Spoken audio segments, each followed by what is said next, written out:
हफ्ता 9 अप्रैल को पूरी कौम सारा दिन टेलीविजन स्क्रीनों से जुड़कर बैठी रही और हुकूमत वक्त पर वक्त गेन करती रही। 8 अप्रैल की रात इतला आई हुकूमत कल अदम एतमाद पर वोटिंग नहीं कराएगी।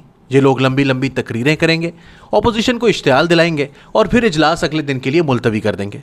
ये लोग सूरत हाल को चंद दिन मजीद इसी तरह खींचेंगे। मैंने ये इतलात मिलने के बाद वजीर आजम के एक मुआविन खुसूसी से रब्ता किया। वो हंसकर बोले, वजीर आजम को यकीन है पहाड़ों से कुमक आएगी और बाजी पलट जाएगी। मेरे पास भी हंसने के सिवा कोई ऑप्शन नहीं था। बेशक इज्जत और जिल्लत अल्लाह ताला के हाथ में है और अल्लाह ने यह फैसला कर लिया था कि इमरान खान इज्जत के साथ इक़्तिदार से रुखसत नहीं होगा। बहरहाल 9 अप्रैल का दिन शुरू हुआ। इजलास बार बार मुलतवी होता रहा। हुकूमत धुआंधार तकरीरें करती रही। अपोजिशन पूरे इत्मीनान से ये रत्बो या सब सुनती रही और कौम बेजारी के आलम में टेलीविजन स्क्रीनें देखती रही। ये सिलसिला 8 बजे तक चलता रहा। फिर अचानक खबर आई वजीर आजम ने काबीना की इमरजेंसी मीटिंग बुला ली है।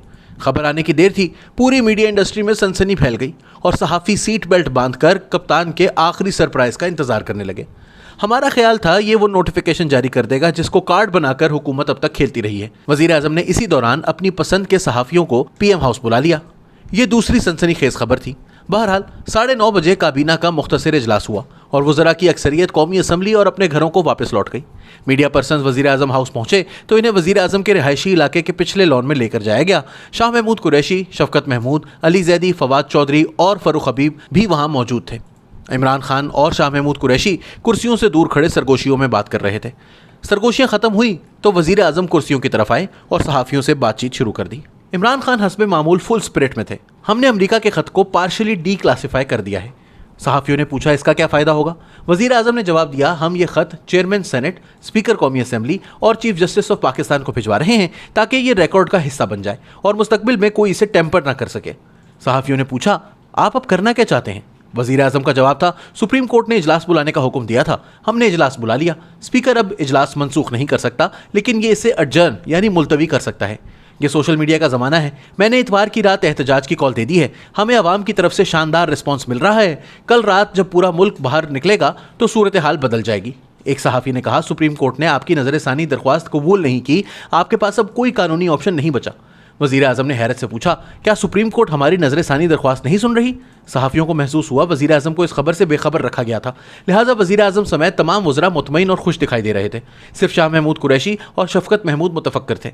ये दोनों आने वाले दिनों की सख्तियों से वाकिफ़ थे, जबकि अली जैदी हस्बे मामूल अपने बालों को झटक रहे थे, इनमें हाथ फेर रहे थे और कव्वालों की तरह गर्दन हिला रहे थे।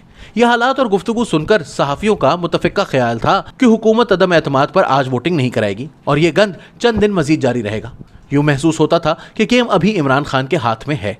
वज़ीर आज़म बार बार ये भी कह रहे थे कि मैं हार नहीं मानता, मैं आखिरी गेंद तक लड़ूंगा। ये स्पिरिट चलती रही, लेकिन फिर इस सूरत हाल में पहली तब्दीली आई। वज़ीर आज़म के स्टाफ का एक ऑफिसर आया और इसने वज़ीर आज़म से हाउस के अंदर चलने की दरख्वास्त की। इमरान खान ने जवाब दिया, मैं थोड़ी देर में आता हूँ। अफसर चला गया, लेकिन 10-15 मिनट बाद फिर लौट कर आया और वज़ीर आज़म को एक बार फिर पैगाम दिया गया। वज़ीर आज़म उठ गए और सहाफ़ियों से खड़े खड़े चंद बातें की और फिर अंदर चले गए। वज़रा भी इनके साथ हाउस के अंदर आ गए। वज़ीर आज़म इस दौरान अपने ऑफिस में थे, जबकि वज़रा कॉरिडोर्स में चहलकदमी कर रहे थे और एक दूसरे के साथ गपशप कर रहे थे। मीडिया पर्सन्स में से एक सहाफ़ी 10:30 बजे बीपर देकर वज़ीर आज़म हाउस के अंदर गया तो इसने देखा कि तमाम वज़रा गायब हैं और वज़ीर आज़म हाउस भाएं भाएं कर रहा है। वो मुख्तलिफ कमरों में गया, 2-3 कॉरिडोर्स का चक्कर लगाया गया, लेकिन कह लगाने और एक दूसरे के हाथ पर हाथ मारने वाले तमाम लोग गायब हो चुके थे। वो घबरा गया और वज़ीर आज़म हाउस से बाहर आ गया। ताहम इसने इस दौरान परवेज़ खटक और स्पीकर असद कैसर को पीएम हाउस की बिल्डिंग में दाखिल होते देखा। मीडिया पर्सन्स वापस आए तो सूरत हाल यकसर बदल चुकी थी। सुप्रीम कोर्ट और इस्लामाबाद हाई कोर्ट खुल चुकी थी। रेड जोन में कमांडोज तैनात थे। जेल की गाड़ी और एम्बुलेंस भी आ चुकी थी और टेलीविजन स्क्रीनें भी शोले उगल रही थी। ये लोग परेशान हो गए। क्यों? क्योंकि वज़ीर आज़म आध घंटा पहले तक फुल स्पिरिट में थे और किसी किस्म की तब्दीली का कोई अंदेशा नहीं था, जबकि बाहर की सूरत हाल बिल्कुल मुख्तलिफ थी। चनाचे ये अपने साथियों को समझाने लगे, आप क्या बेवकूफ़ी कर रहे हैं, आज रात वोटिंग नहीं होगी। वज़ीर आज़म अब भी गेंद हाथ में लिए स्टेडियम में खड़ा है। तज्जियाकार भी परेशान हो गए क्योंकि सुप्रीम कोर्ट और हाई कोर्ट का खुलना, रेड अलर्ट, जेल की गाड़ी और एम्बुलेंसेज मुख्तलिफ कहानी सुना रही थी और वज़ीर आज़म से मिलकर आने वाले नई सूरत हाल का दावा कर रहे थे। बहरहाल किस्सा मुख्तसर 11:15 से 11:30 बजे के दरमियान असद कैसर और परवेज़ खटक परेशानी के आलम में कौमी असम्बली पहुंचे और मुल्क के दबंग और बेखौफ रिपोर्टर एजाज अली सैयद को गाली देकर चैम्बर में चले गए। लेकिन असद कैसर के असम्बली पहुंचने से पहले इनके इस्तीफे की खबर आ चुकी थी। ये खबर मीडिया को किसने दी, ये ताहाल पता नहीं चल सका।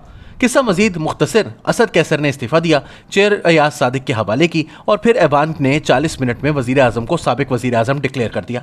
यूं मुल्क का मुश्किल तरीन दौर खत्म हो गया, लेकिन ये दौर जाते जाते ये सवाल पीछे छोड़ गया कि रात 10:30 बजे क्या हुआ था।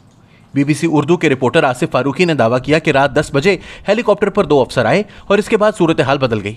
यह खबर भी आई कि वजीर आजम ने रात 10:30 बजे आखिरी बॉल खेलने से इनकार कर दिया और असद कैसर ने वहीं बैठे बैठे मुस्ताफी होने और चेयर अयाज सादिक के हवाले करने का फैसला कर लिया।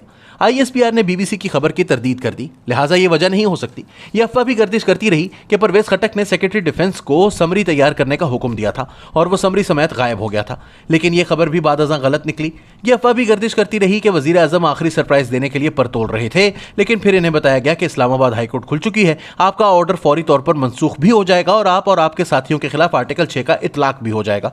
लेकिन यह खबर भी गलत थी और यह इतला भी आई कि वजीर आजम हाउस में हेलीकॉप्टर आए भी थे और ये वापस भी गए थे, लेकिन बाद अज़ा पता चला कि यह वजीर आजम का हेलीकॉप्टर था और यह शायद वापस बनिगाला गया था। और यह इतला भी आई कि वजीर आजम ने एक सीनियर अफसर को वजीर आजम हाउस बुलाया था, लेकिन वो नहीं आए और यूं बाजी पलट गई। ये तमाम इतलात गलत थीं, लेकिन इसके बावजूद ये सवाल अपनी जगह कायम है कि वो वजीर आजम जो 10 बजे तक मजीद 3-4 दिन इजलास चलाने, अमरीकी खत पर बहस कराने और आखिरी गेंद तक खेलने का दावा कर रहा था, वो 10:30 बजे 180 डिग्री पर कैसे मुड़ गया। इमरान खान को जानने वाले जानते हैं, ये चीज़ों को छुपाने की सलाहियत नहीं रखते। लिहाजा अगर इन्हें यह मालूम होता कि 1 घंटे के बाद असद कैसर मुस्ताफ़ी हो जाएंगे और अयाज सादिक तहरीक अदम एतमाद पर वोटिंग करा देंगे, तो वो ये सच सहाफ़ियों से ना छुपा सकते। आप खुद सोचिए, जो शख्स सुप्रीम कोर्ट में नजर सानी की दरख्वास्त कबूल ना होने पर चौंक गया था या कौम से खिताब के दौरान अमेरिका का नाम नहीं छुपा सका था, वो असद कैसर के इस्तीफे की खबर कैसे पोशीदा रख सकता था। चनाचे इनकी परेशानी इनके चेहरे पर आ जाती, लेकिन ये लॉन से वजीर आजम हाउस के अंदर जाने तक मुतमईन थे। मगर फिर आध घंटे के बाद सूरत हाल ही अक्सर बदल गई। वफाकी वज़रा गायब हो गए और असद कैसर और परवेज खटक परेशानी में कौमी असम्बली पहुंच गए, जबकि वजीर आजम शायद बनिगाला चले गए। 10:30 बजे आखिर हुआ क्या था, कोई नहीं जानता। शायद मुवक्किलात वजीर आजम को साथ ले गए हों और जाते जाते सब कुछ बदल गए हों।